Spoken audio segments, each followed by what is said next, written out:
Benjamin Pedersen is our guest, driving for AJ Foyt Racing. No pressure. You notice the eyes? We have been doing an informal survey, and I don't even know if any of these drivers know it. Almost all of you guys have blue eyes.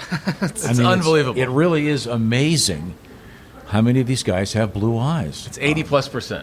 Really? Yeah. So far today, we've probably talked to 2/3 of the field, Yeah. and only a couple of them have had brown eyes. Mm-hmm. So if that's good luck, then you're one of 20 something. Now you're a Dane, Yes. technically. Yep. 100%. You have no discernible accent. No, I'm fluent in Danish, though. I lived there until I was 4. I'm still a citizen there. I'm a dual citizen now, so Danish-American. All my family still lives there, except my parents. But yeah, was born in Denmark. Then we moved to Seattle for my parents' job, and then now I'm a resident here in Indianapolis this is slightly over a year and a half now. So this is home. Yeah, you don't have a Hoosier accent, No, but you speak English well. thank you. But yeah, fully fluent in Danish and English. Wow. Do you have occasion to speak Danish much? Oh yeah, whenever I'm with my parents, they're here in the paddock too, in the bus. We always speak Danish. Yeah. Yeah. Now, do you dream in Danish or in English? Dream in Danish? Yeah. That's a great question. I think English, because that's how I interact with people most of my life. I think that's my answer. I can't think of any other. Is that your final answer? That's my final answer, yeah. So when you're going more than 200 miles an hour, I've asked this before. I mean, I don't even know how you can think. It's got to be so instinctive. It's very feeling based. I mean, I'm thinking a lot of what the car is doing, like pretty literal, like thinking, oh, we have a lot of oversteer mid corner.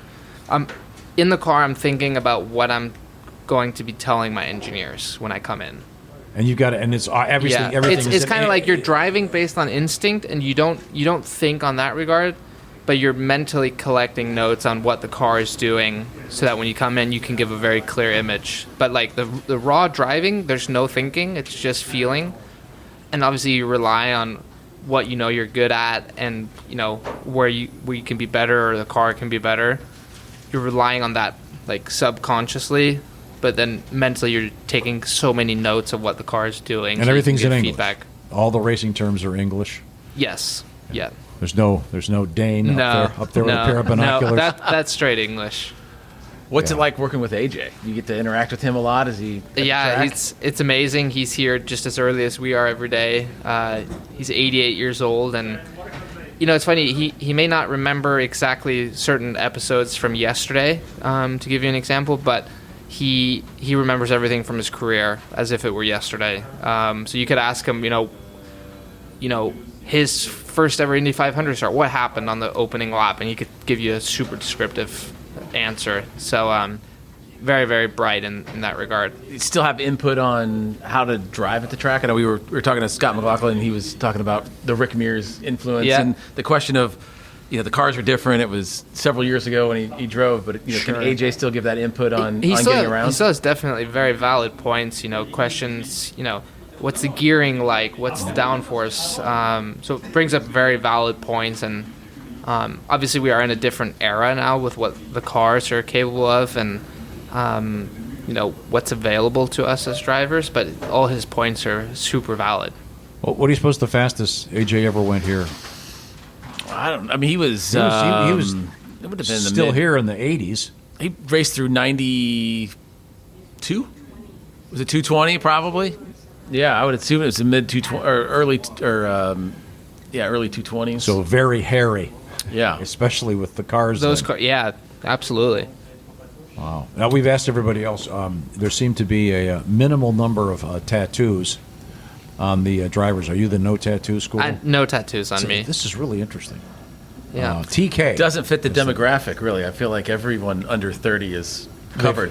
Yeah. So we've got a bunch of blue-eyed guys with no tattoos. I'm not sure what to make of that. You did great. What's your strategy? Do you have any particular things you're thinking about? Is it too early to really... Oh, wow. Yeah, I mean, we're starting in a really good spot. P11, row 4. Yeah, we're the highest rookie. We set a couple records on qualifying a day, which was very, very special. Fastest rookie ever, right? Fastest rookie ever for 1 lap average, and second fastest ever for 4 lap average. And yeah, I mean, when you look at the guys I'm starting around, I got Marcus Ericsson on one side, Will Power on the other. So it's just very comforting to know I have a lot of experience around me, and that I have a really good car. It's far better than starting in the back with a car that's not great. So yeah, really excited. What going into the month, I think from a fan perspective, outside perspective, it may have been maybe not as anticipated that both Foyt cars were going to be in the Fast 12, and but, Sure. but did you guys have intel or a distinct knowledge that it was tracking that direction prior to getting here? We knew at the beginning of the year that we were very good on super speedways based on our Texas performance. And at Texas, we weren't in our speedway cars. We didn't have all our bits that we do now, just simply because we didn't have access to it as a team. So we really, did everything we could to have the best equipment for this race. So as soon as we showed up with our 500 cars, which were prepped like extremely well, and the experience that some of the key players on the team have brought, it's just we knew we were fast right when we had our first practice after the GMR Grand Prix. Are those preps at the Indy shop or in the Texas right shop? down The right Indy down shop? here, yeah. Yep. Do you get to choose your helmet design? Oh yeah, that's completely me. What have you got? So I just announced it. I think it's 2 days ago. So it's my same fundamental design. The design is always the same. I just play with the colors. It's got the 500 official logo of this year everywhere on it, kind of small in all different directions, and it's printed on this holographic vinyl, so it shines a lot and changes color in the sun. And the basic color of the helmet's white with exposed carbon, and then the visor's like this bright orange. So it's just very cool. Are you do you trade helmets? Or are you? I haven't done any trades. Yeah. I have every helmet I've ever used. I've never given any away. So we'll see. Maybe in the future. Okay. Well, if you win the Indy 500, will you get a tattoo? I don't think so. No. No, not. He was going to hold it to you. The Borg Warner. Bring in the show on Monday and get one. Okay. Well, it's been a great pleasure. Are you the only Dane in the field?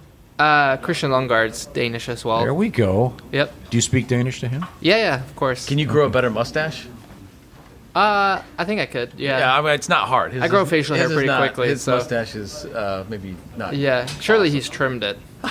Now, what Northern Europeans have won this? Obviously, you've got Ari Leyendijk, Northern Europe. I mean, I would consider Kenny Brock's probably Northern Sweden. Europe. Who? I mean, Marcus Ericsson. I mean, There a you year go. ago. Yes. Yeah, Thank forgot you. about him. I mean, Yeah. So Thank hey, you. is it so? It's time for the Danes to get in the winter circle. yeah. That'd be amazing. Yeah. I don't see why not. Is it live in Denmark? Can you watch it live? The race live? I'm sure you can. Yeah. Yeah. I don't see why not. I'm sure they're able to find a way. Yeah. Yes. If you go back there, do people know that you're a race car driver? And then Yes. I mean, I haven't been back for 3 years now, but obviously the coverage is very strong. Being a part of Team Denmark as well, and I actually just had a Danish interview this morning, and he go. also represents Autosport, which is a huge news source in Europe. So, they definitely follow very closely. okay. Last question: we ask everybody if they make the movie about you, who's going to play you in the movie? Oh wow! I feel like my gut answer is Tom Cruise, just Top Gun, and Nice. like it's relatable in a way with race car driving. So I'd say Tom Cruise. So you could have just said some Danish soap opera star that And none you of us would know. know, No yeah. idea. That's the No idea. That's the guy you want to go with. Yeah. Bent Larson. No, wait a minute. No, he's a chess player. Sorry. Well, thanks. Yeah, It's been cool absolutely. meeting Thank you. you. Have a great race. Say hi to Yeah. Mr. Foyt for us, won't Absolutely. you? Benjamin Pedersen, ladies and gentlemen. Thank you.